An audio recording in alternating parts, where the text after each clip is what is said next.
जी देखिए, it is cash flow statement.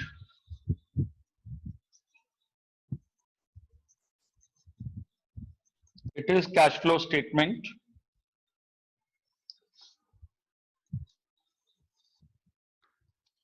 इसमें बच्चों क्या होता है, एक कंपनी की दो बैलेंस शीट दी होती हैं। There are two balance sheets of the company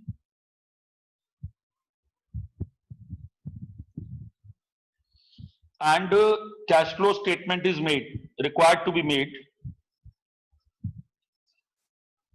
Cash flow statement is made for a company when two consecutive balance sheets are given.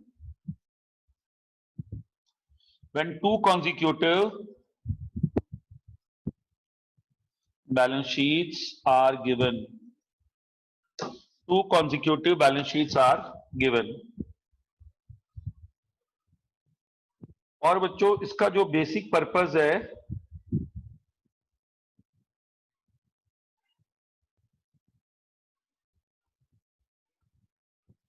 इसका जो बेसिक बच्चों पर्पस है वो ये है, ये जानना कि cash flow statement is made for a company when two consecutive balance sheets are given. Its purpose is to analyze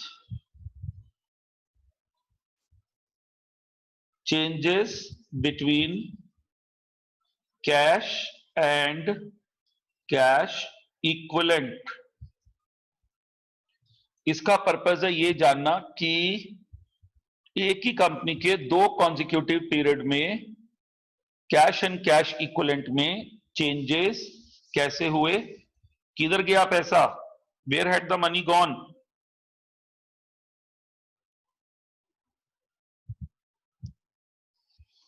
where had the money gone, ये हमारा कैश फ्लो का पर्पस है। फिर आगे आता है बच्चों, what is cash and cash equivalent.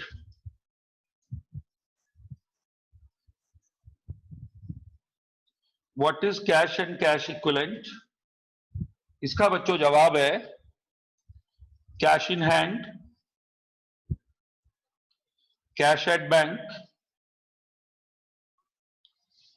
Cash in hand, cash at bank, investments bracket में quick, maturity period less than 3 months, maturity period less than 3 months। ये हमारा कैश एंड कैश इक्विवेलेंट का मतलब है। It is the meaning of cash and cash equivalent. और basically हम cash flow इसलिए बनाते हैं कि हम 12 महीने में कैश में और बैंक में जो चेंजेस हुए उसको स्टडी कर सके।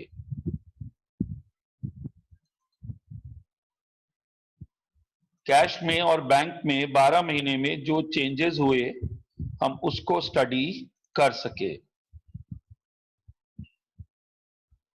अब यहां पर बच्चों एक बात आती है, अगर जो कैश एंड कैश इक्विवेलेंट में स्टडी करना है तो आप कैश बुक देख लो। इसका जवाब है नहीं। कैश बुक में एक लेजर फॉर्म में कैश बुक होती है। Cash book is in a ledger form. Cash book जो है लेजर फॉर्म में है और हमें एनालिटिकल पर्पस से कैश फ्लो की स्टडी करनी है। एनालिटिकल पर्पस से तो इसमें 3 एक्टिविटीज होती है, मैं अभी और एक्सप्लेन करूंगा पूरा। There are 3 activities in cash flow statement. जो हम इसको स्टडी करते हैं, कैश फ्लो स्टेटमेंट को 3 एक्टिविटीज में डालकर स्टडी करते हैं।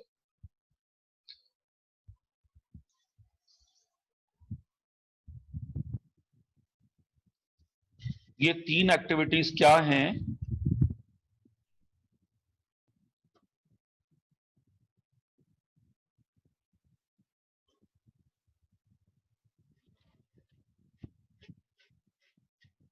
ये देखिए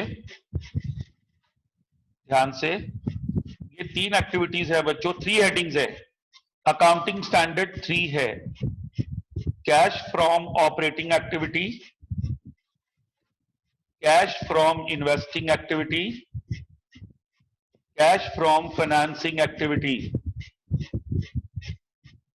इसकी 3 एक्टिविटीज हैं, cash from operating activity, cash from investing activity and cash from financing activity. मतलब ये हो गया, हमें जो कैश फ्लो स्टेटमेंट बनाना है वो 3 एक्टिविटीज में बनाना है। We have to make the cash flow statement in 3 activities. Changes are studied in cash and cash equivalent under 3 headings. अब सवाल आता है, हमको क्वेश्चन में क्या दिया होगा? What will be given to us in the question? मैं आपको दिखा रहा हूं अभी। हमको क्वेश्चन ऐसे दिया होगा, देखिए जो कैश फ्लो का क्वेश्चन है किस प्रकार दिया होगा। आपको एक कंपनी की बैलेंस शीट दी होगी, मैं आपको वो क्वेश्चन दिखा रहा हूं किस फॉर्म में दिया होगा।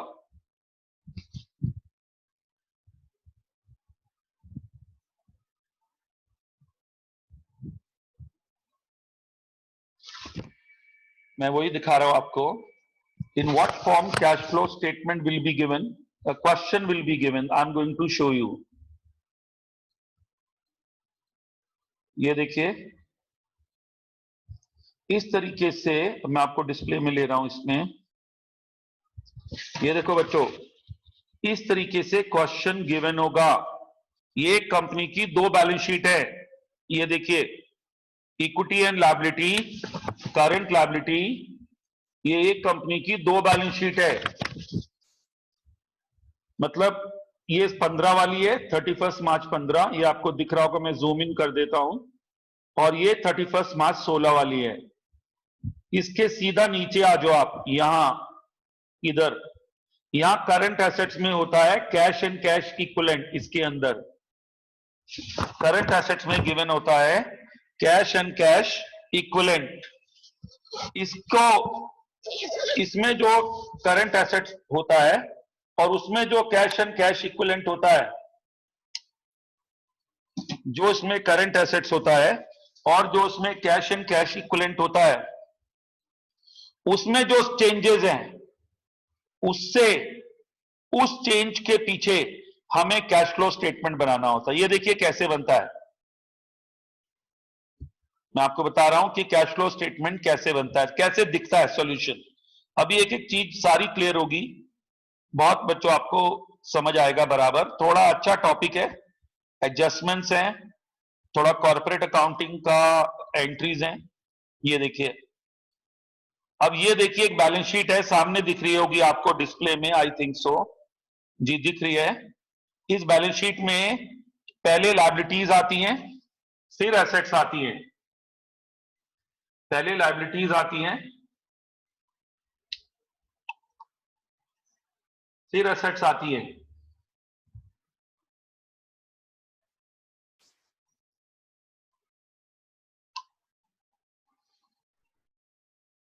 जी, अब यहां पर देखो, अब नीचे एसेट्स में यहां दिया हुआ है कैश एंड कैश इक्विवेलेंट। आप मुझे बता दीजिए चैट बॉक्स में कितना डिफरेंस है कैश एंड कैश इक्विवेलेंट में, कितना डिफरेंस है?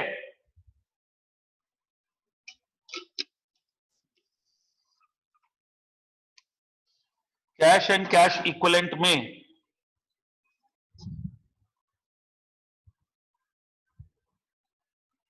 ये है बच्चों 1000 का, बहुत बढ़िया, जी जी जी एकदम ग्रेट।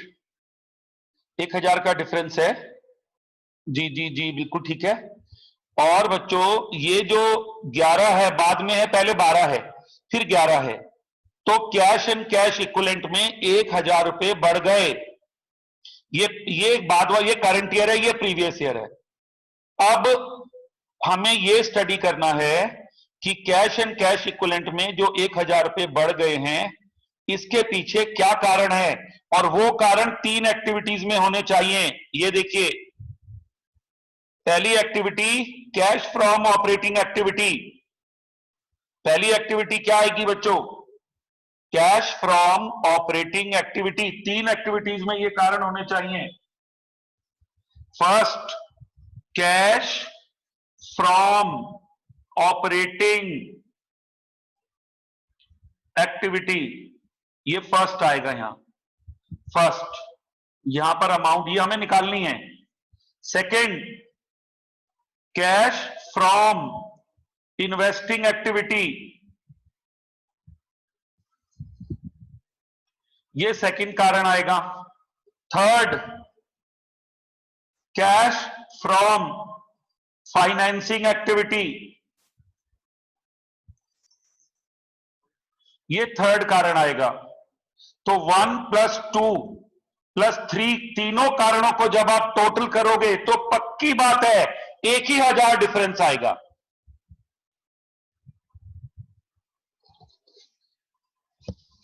जब आप तीनों कारणों को स्टडी करोगे तो उसमें टोटल डिफरेंस 1000 आएगा। मतलब कैसे? मतलब ऐसे,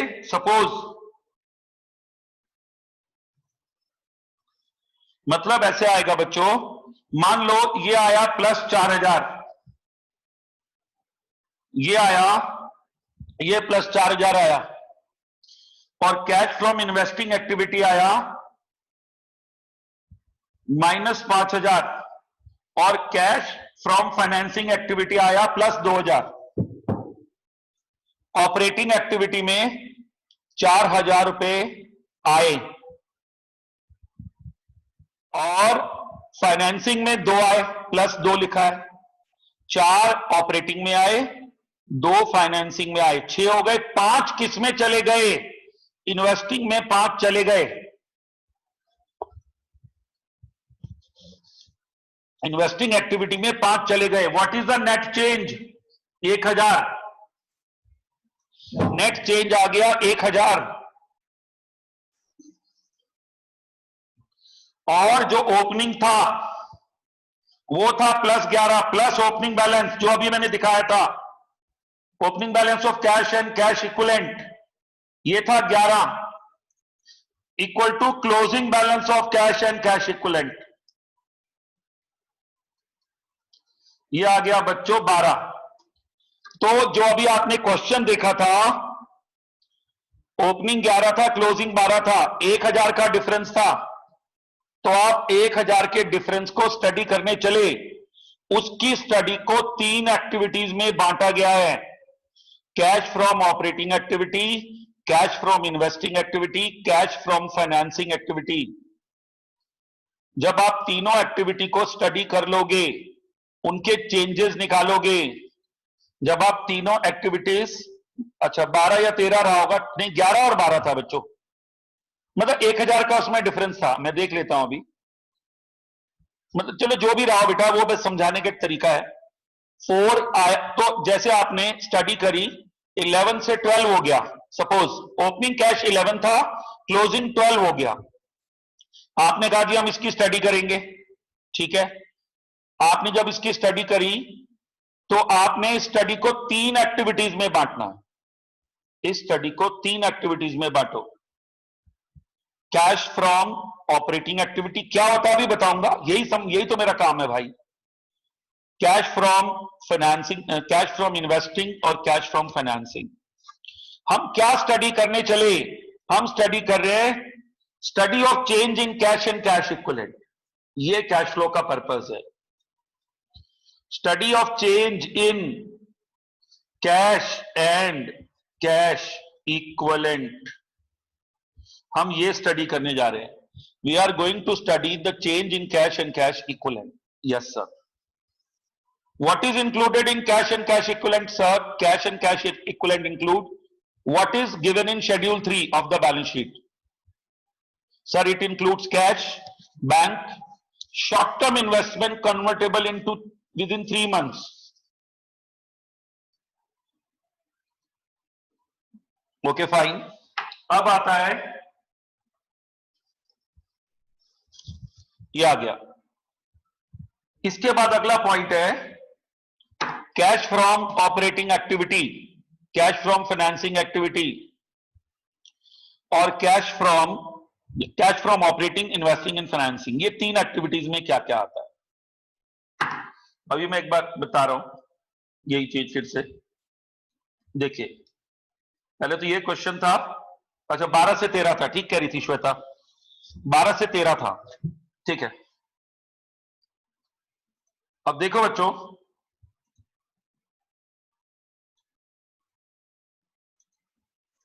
ये देखिए आगे बता रहा हूं क्या गिवन होगा और हमें क्या करना है. ये देखिए इधर,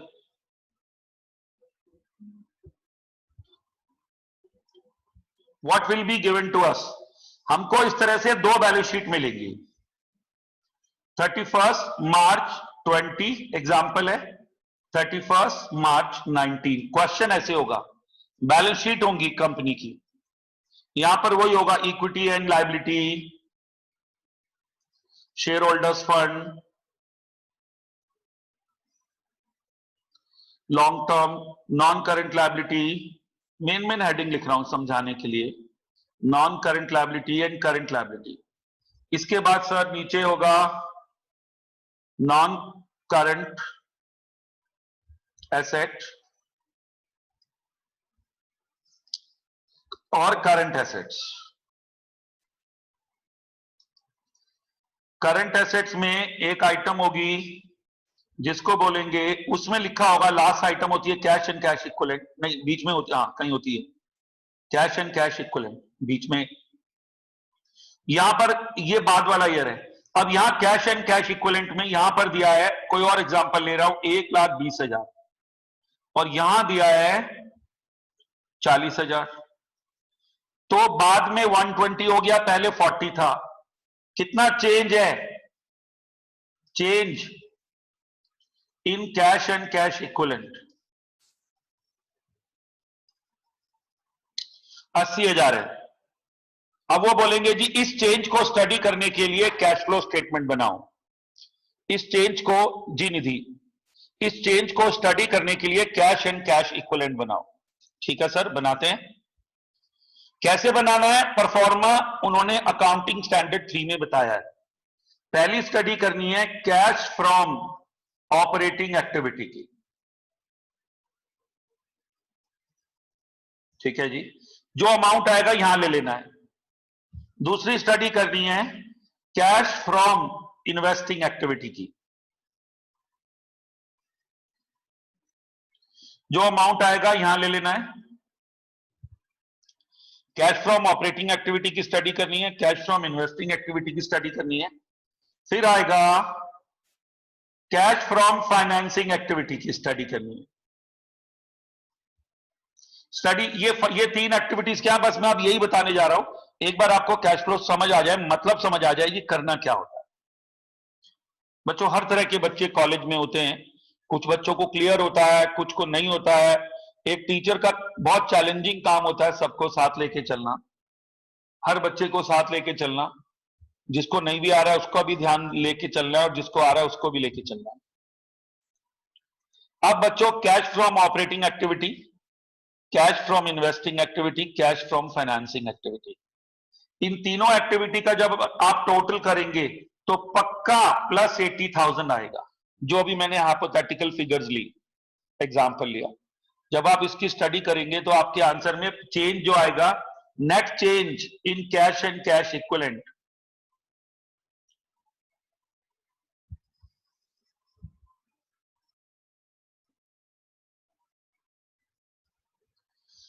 ये 80,000 आएगा. इसमें ओपनिंग बैलेंस ऑफ कैश जोड़ दो, कैश एंड कैश इक्विवेलेंट जोड़ दो, ये था 40, तो आ जाएगा equal to closing balance of cash and cash equivalent आ जाएगा 120, ऐसे आएगा। और ये जो तीन आप स्टडी करोगे ये कुछ इस तरह से आ जाएंगे। मान लो आपने इनकी स्टडी करी, क्वेश्चन को सॉल्व करा, ये आ गया +30, ये आ गया +20 और ये आ गया +30। ये अलग अलग आंसर आए, तीन आंसर आ गए। तीनों आंसर का टोटल 80,000 आ गया। तीनों आंसर का टोटल कितना आ गया बच्चों? 80,000 आ गया।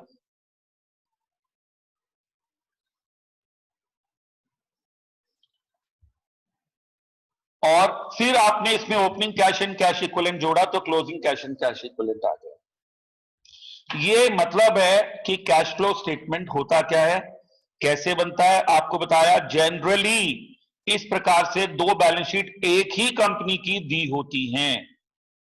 जनरली दो बैलेंस शीट एक ही कंपनी की दी होती हैं।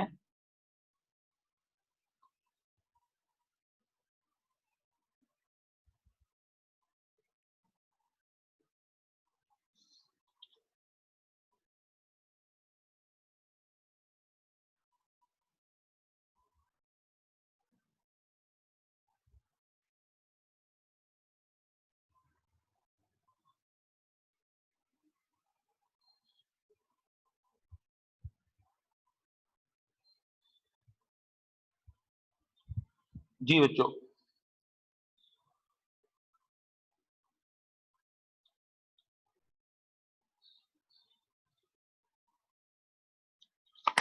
अब आगे बढ़ते हैं, इसके परफॉर्मा पे आते हैं कि सर ये तीन एक्टिविटीज आप बार बार बता रहे हो। पहली कैश फ्रॉम ऑपरेटिंग एक्टिविटी, दूसरी कैश फ्रॉम इन्वेस्टिंग एक्टिविटी, तीसरी कैश फ्रॉम फाइनेंसिंग एक्टिविटी। तो अब आप ये कहना होगा सर ये तीनों एक्टिविटीज की अमाउंट कैसे निकालेंगे, और ऊपर से आप ये बोल रहे हो सर कि बैलेंस शीट गिवन होगी। यस, बैलेंस शीट गिवन होगी, तो यही हमारे लिए एक चैलेंजिंग काम है कि इनको कैसे निकालेंगे। अब एक एक करके हम ये एक्टिविटी सीखते हैं। इसमें बच्चों दो एक्टिविटीज बहुत आसान है। Two activities are very easy, investing and financing. Operating activity is little bit cumbersome because operating activity में आप लोगों को थोड़ा सा दो मेथड है, डायरेक्ट और इनडायरेक्ट। तो हमको देखना पड़ता है कि क्वेश्चन को देखकर पता चलता है कि डायरेक्ट लग रहा है या इनडायरेक्ट लग रहा है। ये हमको देखना पड़ता है कि डायरेक्ट मेथड लग रहा है या इनडायरेक्ट मेथड लग रहा है, इसलिए हमको थोड़ा इसमें समझना पड़ता है। तो अभी मैं एक एक करके वही सिखाने जा रहा हूं। सबसे पहले मैं सिखा रहा हूं, मैं फिर कह रहा हूं बार बार, देखिए कोई टीचर को बीमारी नहीं होती एक ही बात को बार बार बोलने की, वो चाहता है उसके माइंड में, बच्चों के माइंड में छप जाए। बार बार जब वही चीज रिवाइज होती है, बोरिंग हो जाती है, मगर याद हो जाती है, बिल्कुल समझ आ जाता है जी ये कहना क्या चाह रहे हैं, तभी ये बार बार उस बात को बोल रहे हैं। समझ लो ये एम्फेसाइज कर रहे हैं, तो यहां कोई बात है। दो बैलेंस शीट्स गिवन होंगी, कैश फ्लो स्टेटमेंट बनाना है, तीन एक्टिविटीज में बांटना है। अब एक एक करके मैं बता रहा हूं तीन एक्टिविटीज का आंसर कैसे आएगा। पहली एक्टिविटी है cash from operating activity.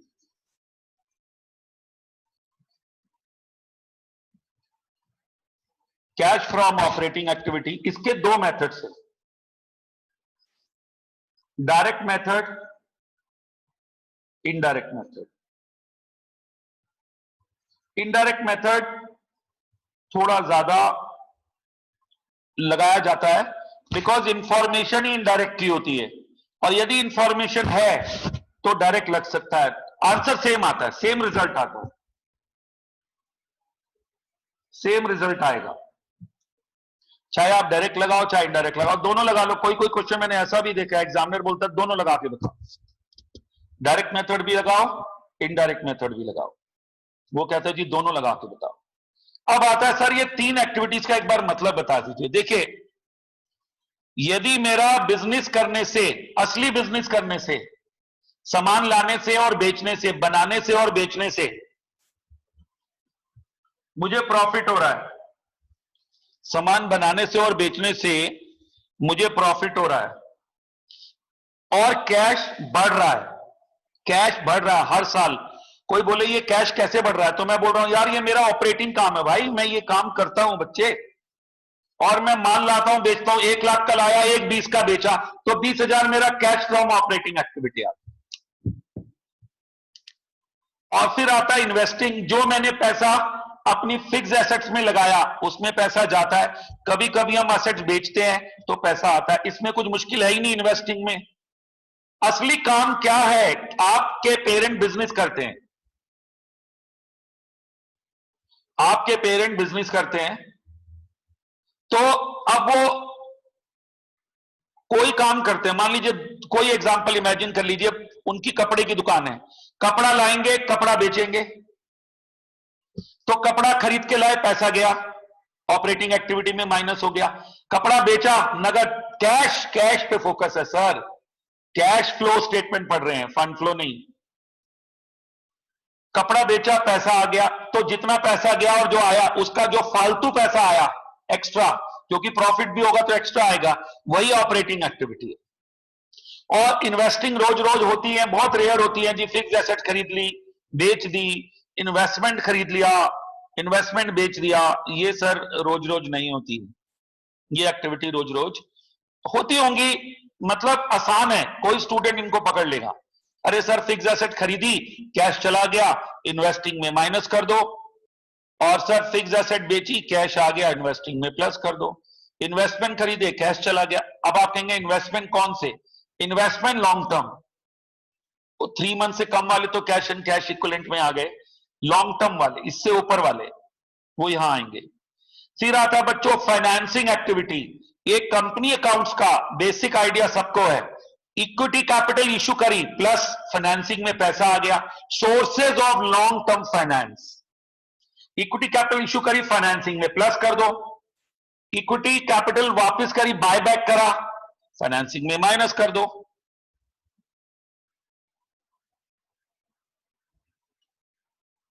Equity capital वापस करी, बायबैक करा, कैश चला गया। डिबेंचर इशू करे, फाइनेंसिंग में कैश आ गया।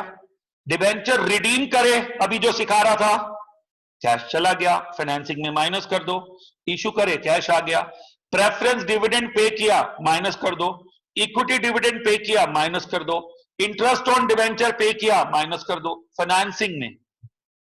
तो दिमाग लगाओ ना मेरे बच्चों, इन्वेस्टिंग में फिक्स एसेट का खरीदना और बेचना स्टडी होगा, फाइनेंसिंग में इक्विटी कैपिटल, डिबेंचर्स और प्रेफरेंस शेयर्स की वजह से जो कैश का आवागमन हुआ, आना जाना हुआ, वो फाइनेंसिंग में आएगा। और जो माल को खरीदा और बेचा, मुख्य काम किया ऑपरेटिंग, जिसलिए हम जाने जाते हैं, हम जाने जाते हैं जी, हम ऑपरेटिंग एक्टिविटी करते हैं। तो ये जो मुख्य काम है उसके लिए भूमि सिंह कैश फ्लो स्टेटमेंट बनेगा मेरा बेटा करंट ईयर में, मगर आप एक ही कंपनी के पिछले ईयर और करंट ईयर के बीच में बनेगा। Cash flow statement current year का बनेगा, मगर एक ही कंपनी का। जैसे अभी मैंने एक डेट बताई, ये देखो इधर मैंने एक डेट बताई 31 मार्च 20, 31 मार्च 19, 12 महीने के बीच में एक ही कंपनी के इन 12 मंथ्स के बीच में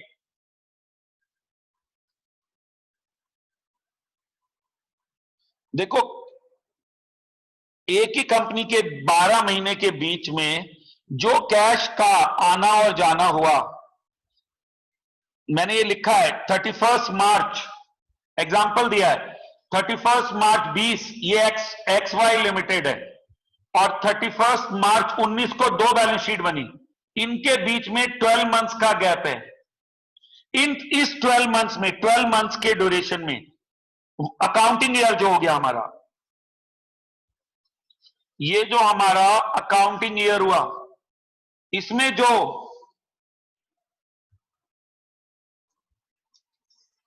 कैश आया और कैश गया, इस अकाउंटिंग ईयर में जो कैश आया और जो कैश गया, उसकी वजह से हम कैश फ्लो स्टेटमेंट बना रहे हैं for 12 months.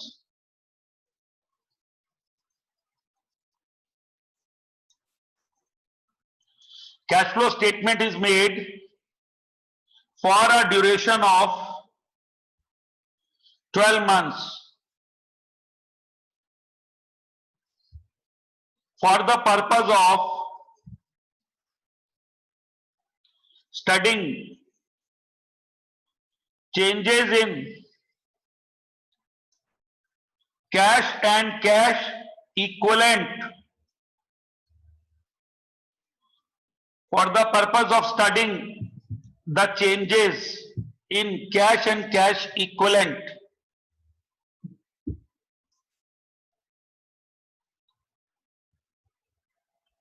the study is divided in 3 headings.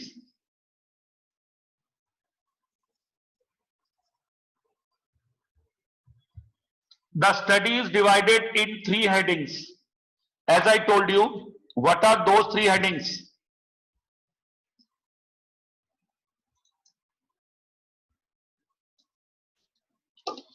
The study is divided in 3 headings. What are those 3 headings?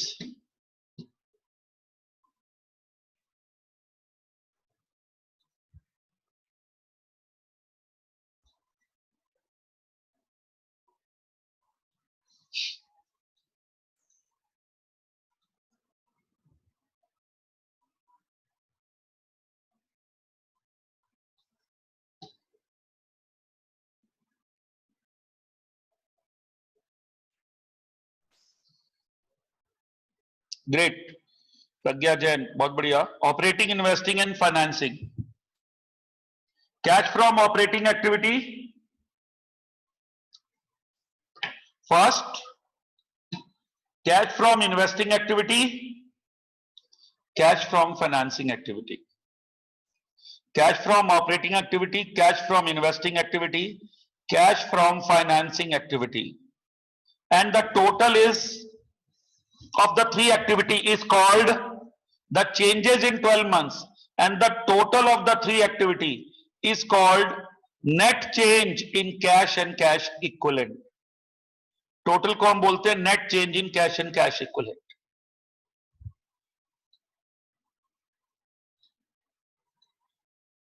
अब आता है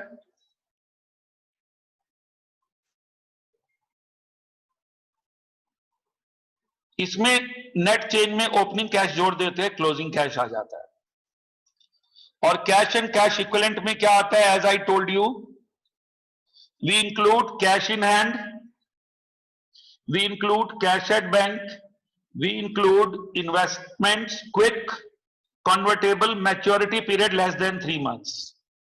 These are the 3 things which we take under the heading cash and cash equivalent. अब आता है बच्चों, there are 3 activities as I told you. Cash from operating activity, we have direct method, indirect method, वो मैं लेने जा रहा हूं। डायरेक्ट मेथड और इनडायरेक्ट मेथड कैसे निकालते हैं, और दोनों का रिजल्ट सेम आता है। बोथ गिव सेम रिजल्ट, जो मर्जी लगा लो। Sometimes application of direct method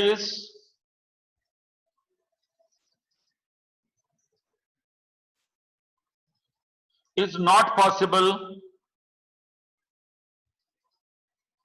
due to lack of information.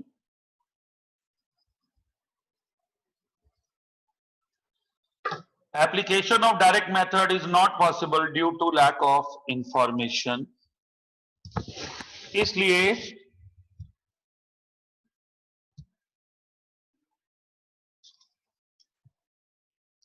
हमको मजबूरी में इनडायरेक्ट भी लगाना पड़ सकता है, लेकिन चाहे डायरेक्ट लगाना पड़े या इनडायरेक्ट लगाना पड़े या दोनों लगाना पड़े, कैश फ्रॉम ऑपरेटिंग एक्टिविटी वही आने वाला है जो आना है, चेंज नहीं होगा वो, it will remain same. Now come to the performa of direct method. How to get direct method?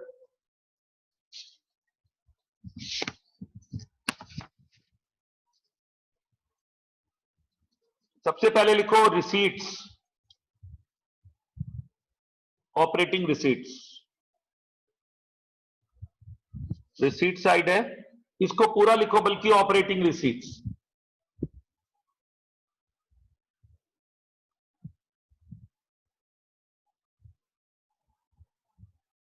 Operating receipts. यहां पे आएगा कैश सेल्स। अब ये क्वेश्चन में दी होनी चाहिए रुपीस, यहां अमाउंट आएगी जहां मैं टिक लगा रहा हूं। कलेक्शन फ्रॉम डेटर्स,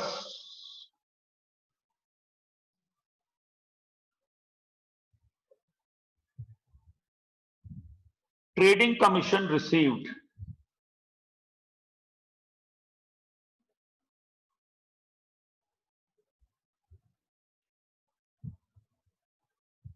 क्योंकि ये उसके ऑपरेटिंग काम है।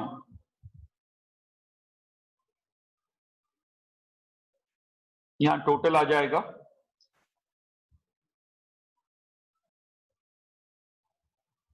Total receipts. ऑपरेटिंग पेमेंट्स ये लेस होनी है, ऑपरेटिंग पेमेंट्स ये लेस होनी है, इसके नीचे लेस ऑपरेटिंग पेमेंट्स। आप एक एक करके आए।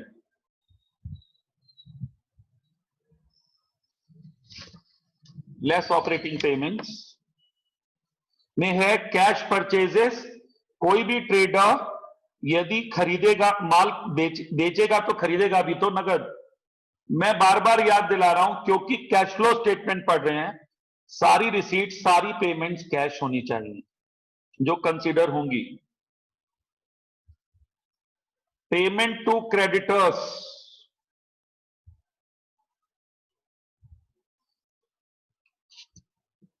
Trading commission paid,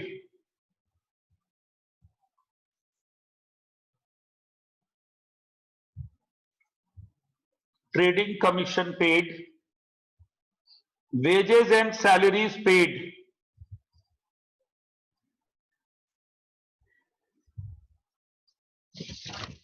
wages and salaries paid,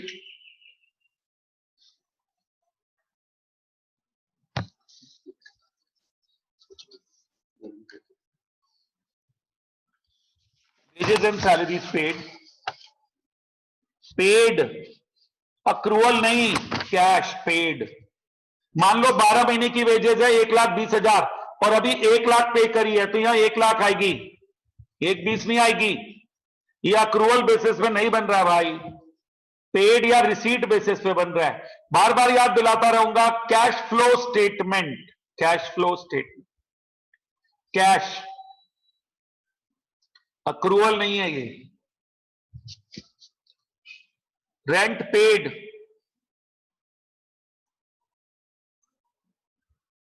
rent paid, manufacturing overhead paid,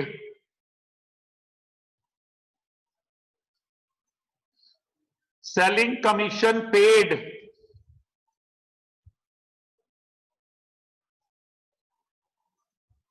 office overhead paid, क्योंकि पेड बेसिस है। यहां टोटल कर लीजिए etcetera.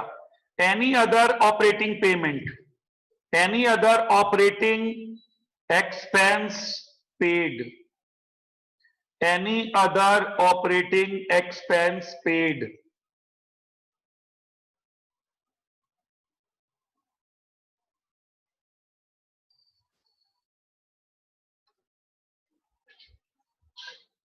Any other operating expense paid. ये टोटल पेमेंट्स आ गई, ये टोटल पेमेंट्स आ गई। इन ऊपर टोटल रिसीट में से टोटल पेमेंट जब आप माइनस करेंगे, ये आ जाएगा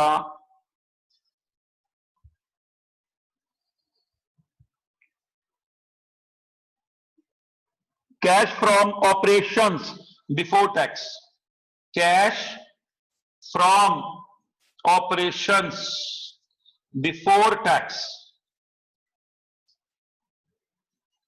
ऊपर total receipts minus total payment, ये मान लीजिए ए है, टोटल रिसीट्स ये बी है, तो ए minus B,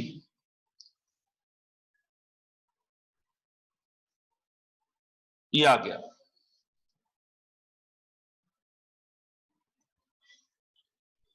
cash from operations before tax आ गया।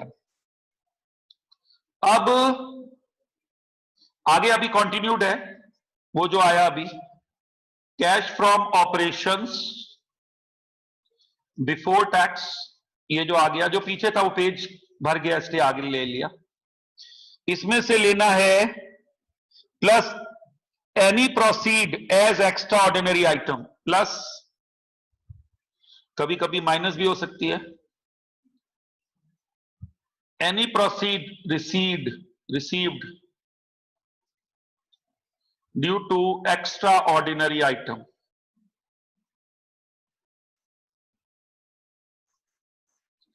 For example earthquake relief fund,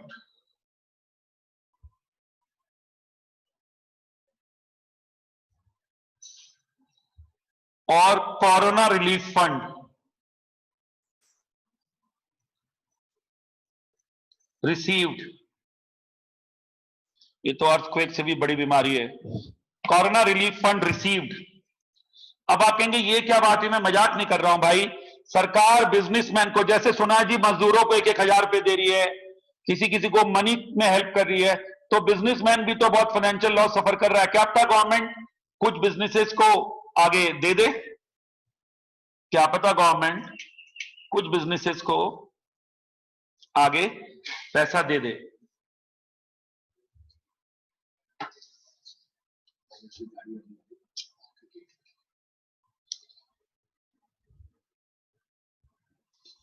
जी ये बच्चों प्लस कर लिया। अब लास्ट में इसके बाद एक आइटम और ले लीजिए, I think income tax paid भी आना है, ऊपर ले लीजिए बच्चों से, हाँ ऊपर एक आइटम ऊपर, जरा सी एक आइटम स्किप हुई, माइनस इनकम टैक्स पेड, ऊपर ही ये जो एक्स्ट्राऑर्डिनरी आइटम है इससे ठीक ऊपर वहां लिख दीजिए इनकम टैक्स पेड और एक्स्ट्राऑर्डिनरी आइटम प्लस कर दीजिए, यह आ गया कैश फ्रॉम ऑपरेटिंग एक्टिविटी। फिर से सुन लीजिए, एक इनकम टैक्स पेड लास्ट में भी माइनस कर सकते हैं, बेटर है एक्स्ट्रा ऑर्डिनरी आइटम से ठीक ऊपर लिख दीजिए income tax paid, income tax paid. ये बच्चों हमारा डायरेक्ट मेथड हो गया, it is our direct method.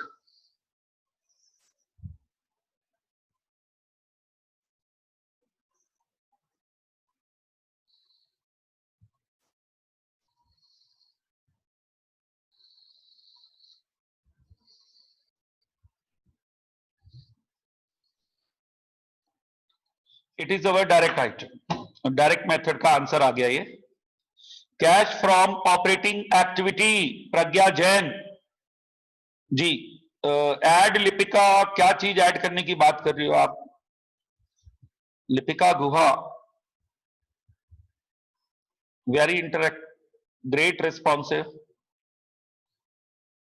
Cash purchases, Lipika cash purchases तो ऊपर पेमेंट होगी ना, क्योंकि ऑपरेशन में पेमेंट होगी बेटा, ऐड क्यों होगा, ऐड क्यों होगा बेटा कैश परचेजेस। इन्वेस्टमेंट में अभी कहां से आगे बच्चे, अभी तो हम लोग ऑपरेटिंग एक्टिविटी की बात कर रहे हैं, इन्वेस्टमेंट की बात करेंगे बच्चे इन्वेस्टिंग एक्टिविटी में। Lipika I am talking about operating activity, operating activity के डायरेक्ट मेथड पे मैंने बात की, cash sales, collection from debtors,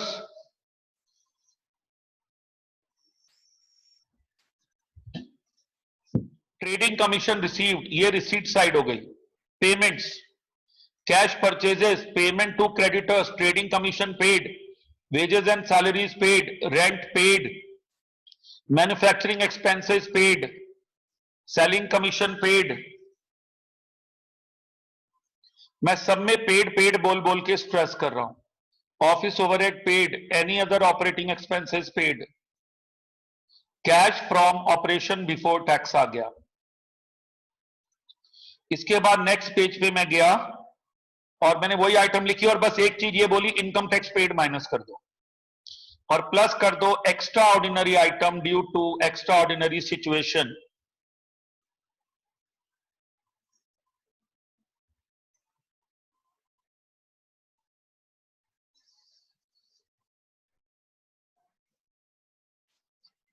ये हो गया। जैसे अर्थक्वेक रिलीफ फंड हमें मिला, कोरोना रिलीफ फंड मिला, बिजनेसमैन को कॉम्पनसेशन सरकार को क्या पता दया आ जाए। सरकार गरीबों को तो मदद कर ही रही है, अब बिजनेसमैन भी कोई बहुत अमीर कोई होता है, वो भी तो कहीं ना कहीं से पैसे का जुगाड़ करता है।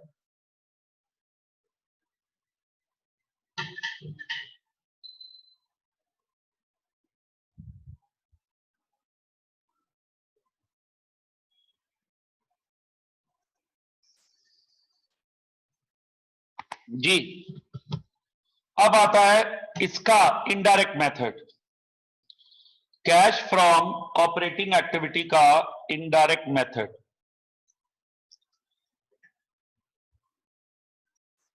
Cash from operating activity will begin, cash from operating activity will begin from profit before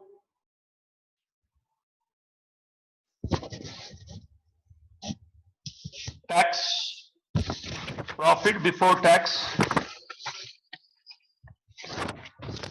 and extraordinary item.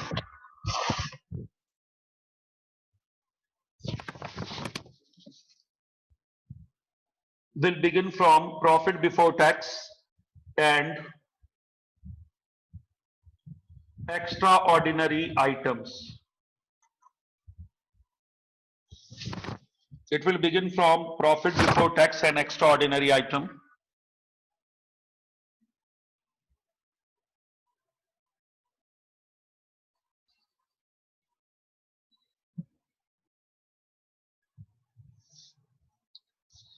अब एक बात आती है, ये मेथड कब लगा रहे हैं? Generally when it is difficult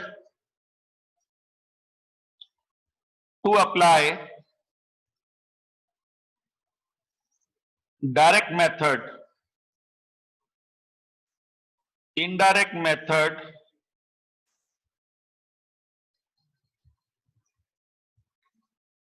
can be applied. And as I told you, it begins from what? ये जो इनडायरेक्ट मेथड है ये शुरू होता है profit before tax and extraordinary item. तो पहले इसका जुगाड़ करना पड़ेगा।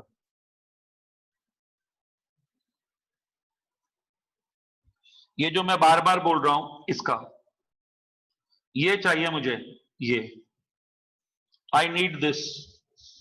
और ये मेथड क्यों लग रहा है? एक एग्जांपल दे रहा हूं।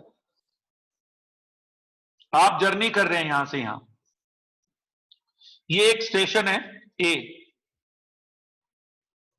और ए से बी में जाना है, ऐसे यहां से यहां जाना है। अचानक बीच में रास्ता बंद है, यहां ब्लॉक है।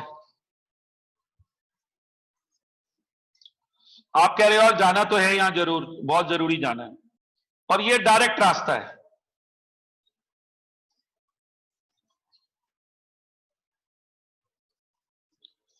अब आप यहां से घूम के जाओगे, आओगे यहीं,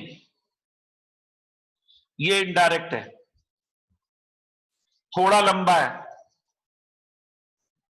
आना वही है। अभी तो बोला सेम रिजल्ट है। वहीं आना है, सेम रिजल्ट है।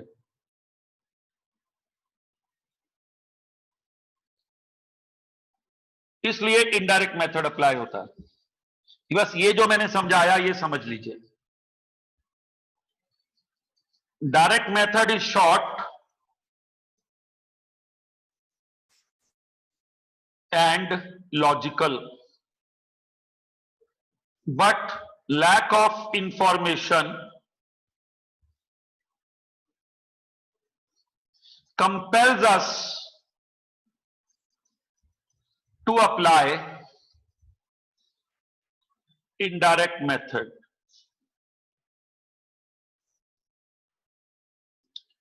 Lack of information compels us to apply indirect method. ये लैक ऑफ इंफॉर्मेशन है जो हमें मजबूर करती है कि क्या लगाओ, इनडायरेक्ट मेथड लगाओ। अब शुरू करते हैं इनडायरेक्ट मेथड को। बेसिक आइडिया हो गया।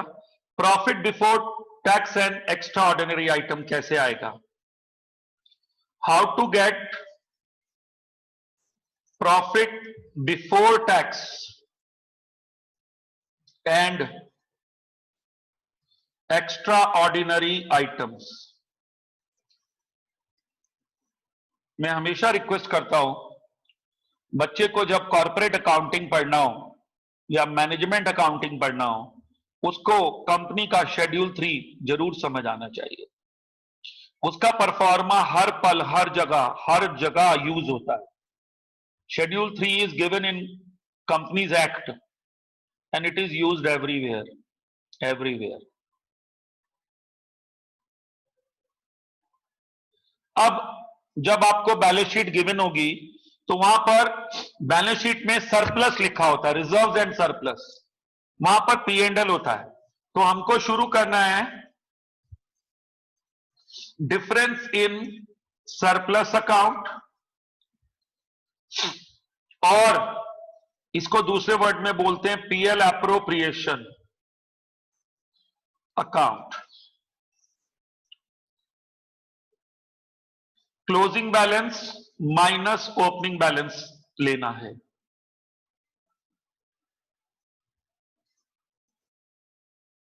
Closing balance minus opening balance लेना है।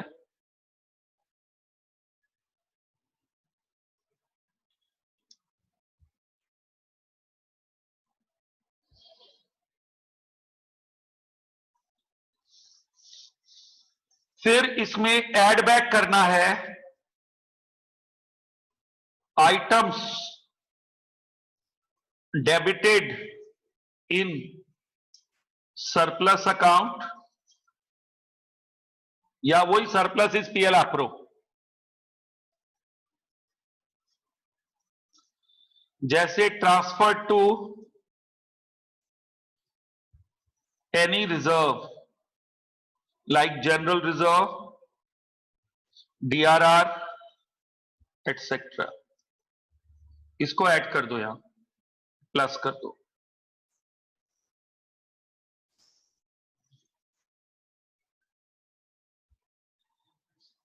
Dividend, preference dividend paid, preference dividend debit in, वो जो प्रेफरेंस डिविडेंड जो सरप्लस अकाउंट में आया था, डेबिट इन सरप्लस, प्लस कर दो। इक्विटी डिविडेंड डेबिट इन एप्रो, वही सरप्लस अकाउंट, प्लस कर दो। डिविडेंड डिस्ट्रीब्यूशन टैक्स जो हमने पे किया और सरप्लस में डेबिट किया, प्लस कर दो, सब प्लस कर दो।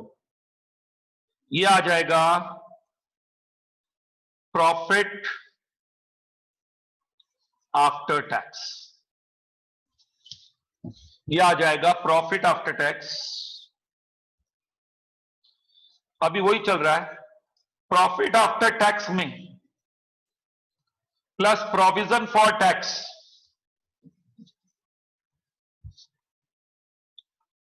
प्रॉफिट आफ्टर टैक्स में प्लस प्रोविजन फॉर टैक्स भी प्लस कर दो। ये आ जाएगा PBT, profit before tax. Profit before tax आ जाएगा। इसके बाद इसमें माइनस कर दो एक्स्ट्रा ऑर्डिनरी आइटम की proceeds, proceeds from extraordinary item की कोई प्रोसीड है उसको माइनस कर दो, ये आ जाएगा PBT, profit before tax and extraordinary item, profit before tax and extraordinary item आ जाएगा। इससे शुरू होगा इनडायरेक्ट मेथड का कैश फ्रॉम ऑपरेटिंग एक्टिविटी। इससे शुरू होगा इनडायरेक्ट मेथड का कैश फ्रॉम ऑपरेटिंग एक्टिविटी। और बच्चों